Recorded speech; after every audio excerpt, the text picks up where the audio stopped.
क्या ईश्वर के मर्जी के बगैर इस संसार में पत्ता भी नहीं हिलता? क्या ये बात सत्य है या बस ये एक कहावत है? बड़े बुजुर्गों के मुंह से सुना है इस संसार में कि इस संसार में ईश्वर के मर्जी के बगैर कुछ नहीं होता है। तो इस दुनिया में जो बड़ा बड़ा आदमी बनता है, अमीर अमीर आदमी बनता है, वो सब ईश्वर की मर्जी से बनता है। और मेरी कंडीशन जो है, आज मैं अगर दुख भोग रहा हूं, कष्ट भोग रहा हूं, वो भी ईश्वर की मर्जी से हो रहा है। तो मेरी गलती कहां है? सब तो पहले से तय है, सब तो होना था। अगर मैंने किसी के साथ कुछ गलत किया तो मैंने कहां किया, वो तो होना था। क्योंकि बात दरअसल यही है कि ईश्वर की मर्जी के बगैर इस संसार में कुछ नहीं होता है। तो हमने अगर किसी को गाली दिया तो हमने कहां दिया? वो तो ईश्वर की मर्जी थी तभी तो दिया। या कोई हमारे साथ गलत करके चला गया, हमारा फायदा उठा के चला गया, तो उसमें उस इंसान का क्या दोष? मुझे उसको क्यों दोषी मानना चाहिए? बात दरअसल सही है कि हम उसको क्यों गाली दें, क्योंकि मेरे साथ होना था, ईश्वर की मर्जी थी तभी तो हुआ। लाखों लोग एक्सीडेंट में मारे जा रहे हैं, ईश्वर की मर्जी है तो मारे जा रहे हैं। बम ब्लास्ट हो रहा है दुनिया में, ईश्वर की मर्जी है तो हो रहा है। प्लेन गिर जाता है, 300 लोग मारे जाते हैं, ईश्वर की मर्जी है तो गिरा। हर चीज तो ईश्वर की मर्जी से हो रहा है। अगर ऐसे माने तो फिर ईश्वर गलत क्यों कर रहे हैं? हमारी जिंदगी में दुख क्यों डालते हैं? इस संसार में इतना दुख क्यों है? प्लेन क्यों क्रैश हो रहा है? आतंकवादी हमले क्यों हो रहे हैं? पहलगाम में इतने सारे लोगों को आतंकवादियों ने क्यों मार दिया? अगर सब ईश्वर की मर्जी से ही हो रहा है तो जिन आतंकवादियों ने कई लोगों को मारा, वो सब अपनी मर्जी से कहां मारे थे? वो तो ईश्वर की मर्जी से मारे थे ना। इसीलिए कई बार मन में प्रश्न उठता है कि क्या वाकई में ईश्वर की मर्जी से हो रहा है? या जो नास्तिक लोग कहते हैं कि कोई ईश्वर नहीं है, जो अद्वैतवाद कहता है कि कोई ईश्वर नहीं है, क्या ये सही तो नहीं है? हम कहीं भ्रम में तो नहीं है? हमें कहीं कहानी तो नहीं बनाया गया है? हमें डराने के लिए ईश्वर का नाम तो नहीं दिया गया है? मन में कई बार ऐसे प्रश्न उठते हैं दोस्तों, कई बार। लेकिन अंत में हम पाते हैं कि संसार में जो ईश्वर करते हैं वो अच्छा ही करते हैं। अपने जिंदगी को उठा के देखिए, आपकी जिंदगी में आज से जो 10 साल पहले कोई चीज बुरा हुआ था, उसको जरा याद करिए और सोचिए उसके विषय में, और उस घटना को आज से जोड़िए। अगर वो घटना आपकी जिंदगी में न हुआ रहता तो क्या आज आप अच्छे बुरे बने रहते? इस संसार में अगर पुण्य जरूरी है तो पाप भी जरूरी है। अमीरी की धौस तभी तक है जब तक इस संसार में गरीब उसे निहारता है। पुण्य का वैल्यू तभी तक है जब तक इस संसार में पापी लोग हैं। अच्छाई तभी टिकी है जब तक इस संसार में बुराई है। अगर कुछ घटनाएं हो रही है बुरी, तो अच्छाई भी तो हो रही है, पर हम अच्छाई को नहीं गिनते हैं। हम ये नहीं गिनते हैं कि ईश्वर ने यहाँ अच्छा कर दिया। केदारनाथ जाते हुए बस खाई में गिरते गिरते बच गई, वहाँ सैकड़ों लोगों को बचा लिया गया, इसकी खबर नहीं कहानी सुनाई जाती है। न्यूज भी और लोगों को बताया भी गलत जाता है।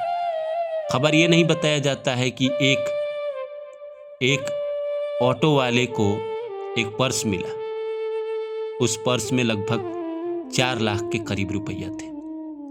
वो ऑटो वाले थाने के पास गया और उसने कहा कि सर जी, ये जो हमारे बैग में पैसे हैं ये मेरे अपने नहीं हैं, एक पैसेंजर बैठे हुए थे और उनका छूट गया है, तो कृपया करके आप उनको बुलाइए और ये पैसे उनके दीजिए। पुलिस ने कहा कि तुम जाओ, हम दे देंगे। ऑटो वाले ने कहा नहीं, आप मुझे बेवकूफ़ मत समझिए, जब तक वो आ नहीं जाते तब तक हम जाएंगे नहीं। वो पूरा दिन बैठा रहा। उस पैसे वाले ने जब उसको याद आया कि हाँ उसका पर्स किसी ऑटो में छूट गया था और पैसे इतने ज़्यादा थे, वो अंत में भूले भटके खोजने के बाद थाने पहुंचता है और उसी थाने में वो रिक्शा वाला बैठा रहता है। तो ये अच्छाई की खबर दुनिया को नहीं बताई जाती है। वो पूरे दिन की दिहाड़ी छोड़ के उस आदमी ने उस औरत के लिए या उस जो भी जिसका पैसा था उसके लिए इंतज़ार किया। बाद में खुशी से उस औरत ने उसको दिहाड़ी दी, लेकिन हम कह रहे हैं कि एक ऐसा आदमी भी तो था कि जो पैसा लेके भाग सकता था। अच्छाई भी तो है इस संसार में। मैं ट्रेन से उतरा, मुझे कहीं जाना था, मुझे नहीं पता कैसे जाया जाता है। एक आदमी से मैंने पूछा कि यहाँ जाना है, कैसे जाएंगे? वो आदमी कहा कि मैं तो इस रास्ते पे आधे तक जा ही रहा हूँ, आप मेरे साथ चलिए। उस आदमी ने आधे सफ़र तक मेरा हर चीज़ का सहयोग किया और अंत में आखिर में वो बोला कि चलिए 2 स्टेशन बाद में आपको बैठा के फिर मैं वापस आ जाऊँगा। और वो आया और उसने मेरी आखिरी ट्रेन में मुझे बैठाए और उसके बाद वो वापस चला गया। तो दुनिया में ऐसे भी तो लोग हैं, इसकी बातें हम नहीं करते। ये सब क्या ईश्वर की मर्जी के बगैर हो रहा है? बुरे चीज़ों की हम गिनती करते हैं। जो आपकी ज़िंदगी में अच्छी चीज़ें होती है वो सब आप नहीं गिनते। आपकी शादी हुई, आपके बच्चे हुए, ये सब क्या अच्छी चीज़ नहीं हुई?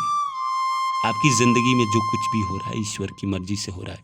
ये 2-4 बुरी चीज़ों को छोड़ दे तो ज़्यादातर इस दुनिया में 98% अच्छी चीज़ें होती है। 2% बुरी चीज़ होती है, वहीं हमें दिखाई देती है, वहीं हमें सुनाई देती है, क्योंकि उसी को दिखाया जाता है, उसी को सुनाया जाता है। इसीलिए भरोसा रखें ईश्वर पे। ईश्वर आपका कभी बुरा नहीं करते। आपकी ज़िंदगी में जो हुआ था, जो हो रहा है, अच्छे के लिए हो रहा है। और यकीन मानिए कि जो ईश्वर करेंगे आने वाले वक्त में भी, भले आज आपको लग रहा है कि बुरा चल रहा है, बुरा चल रहा है, बुरा चल रहा है, पर जब वक्त बदलेगा और आप नज़र उठा के देखेंगे तो आप पाएंगे कि अगर वो बुरा नहीं हुआ होता तो मैं आज जो अच्छा बना हूँ वो नहीं बन पाता। बुरा कहीं ना कहीं इंसान को अच्छे बनने पे मजबूर करता है। बुरा इंसान इस दुनिया में है तभी अच्छे इंसान की कीमत है। अगर हर कोई अच्छा हो जाए तो फिर अच्छाई की कोई कीमत नहीं रह जाएगी। बुरा हो रहा है आपकी ज़िंदगी में तभी तक अच्छाई की कीमत है। जिस आदमी ने दुख नहीं देखा उस आदमी ने सुख भी नहीं देखा। जिस आदमी ने सिर्फ और सिर्फ सुख देखा उसको पता ही नहीं है ज़िंदगी क्या है। उस आदमी को सुख का महत्व पता चलता है जिस आदमी ने दुख भी देखे। और जिस आदमी ने सुख ना देखा, ज़िंदगी भर दुख देखते रहा, उसको सुख का महत्व पता नहीं। उसको तो यही लग रहा है कि ज़िंदगी ऐसी ही होती है। ज़िंदगी में जो चीज़ आपको नहीं मिल रहा है इसके लिए आप तरस रहे हैं, लेकिन जब मिलेगा तब आपको वैल्यू समझ में आता है। इस बात को हमेशा याद रखिए और ये मान के चलिए कि संसार में जो कुछ भी हो रहा है वो ईश्वर की मर्जी से हो रहा है। इतने सारे तारे ग्रह एक साथ इसी धुरी पे घूमेंगे, ये इंसान के बस की बात नहीं थी। समुंदर इतना बड़ा है इस धरती पर, इतने सारे पानी है 72%। वो अगर चाहे तो रुख बदल के धरती को विनाश कर सकता है, लेकिन कई लाख साल से ऐसे ही दुनिया चल रही है। क्या ईश्वर की मर्जी के बिना चल रही है? कभी काल थोड़ा बहुत उफान आ जाए तो अलग बात है। इस संसार में दुनिया भर की चीज़ें अच्छी हो रही है तो क्या ईश्वर की मर्जी के बगैर हो रही है? सब ईश्वर की मर्जी से हो रही है। हम अंधे हैं जो हम देख नहीं पाते। हम कहीं ना कहीं अपने गुरूर में, अपने सफलता के गुरूर में, धन के गुरूर में हम सोचते हैं कि भाई कौन ईश्वर, क्या ईश्वर, लेकिन हो सब कुछ उनके ही मर्जी से रहा। हम आंखें बंद किए रहते हैं और सोचते हैं ना, कोई ना है। अद्वैतवाद, नास्तिक लोग एकदम सही कहता है। ईश्वर होता तो ये प्लेन दुर्घटना थोड़ी होती। ईश्वर की मर्जी से अगर पत्ता हिल रहा है तो इतना बुरा चीज़ थोड़ी होता। ईश्वर बुरा थोड़ी करता, नहीं, बुरा भी ज़रूरी है इस संसार में। एक अच्छा आदमी है, उसको जब तक जीवन में बुरा ना हो तब तक वो अच्छाई का कीमत ना समझेगा, उसकी बुद्धि ना खुलेगी। दुनिया में बुरा होता है इसीलिए होता है ताकि जिन कारणों से बुरा हुआ है उसको बेहतर किया जा सके।